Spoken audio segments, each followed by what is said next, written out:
Nagtagumpay si Carlo Baedo, dating World Games gold medalist at World 9-Ball King, sa second Chinese Taipei Open 9-Ball Pool Championship.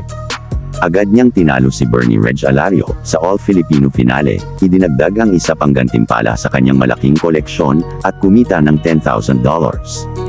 Bagamat natalo si Baedo kay Ching Feng Wang sa simula ng torneo, muling bumangon siya mula sa purgatory bracket at umakyat patungo sa tuktok ng 76 na kalahok na field. Sa kanyang tagumpay, nilampaso niya ang mga kalaban tulad ni Sean Yang Cao ng Taiwan, Zhou Lianhan ng Singapore, at Jeffrey Roda ng Pilipinas. Sa playoff round, patuloy na nagtagumpay si Baedo laban kina Vitru Ong An ng Vietnam at Yun Cheng Liu ng Taiwan, parehong si Francisco Sanchez Ruiz ng Espanya, Michael Feliciano ng Pilipinas, at Chang Yulong ng Taiwan, patungo sa finals. Si Reg Alario, na nakalampas kay Aloysius Yap ng Singapore sa semis, nagtangkang makipagsabayan ngunit natalo sa Baedo at nag-uwi ng $5,000 na premyo.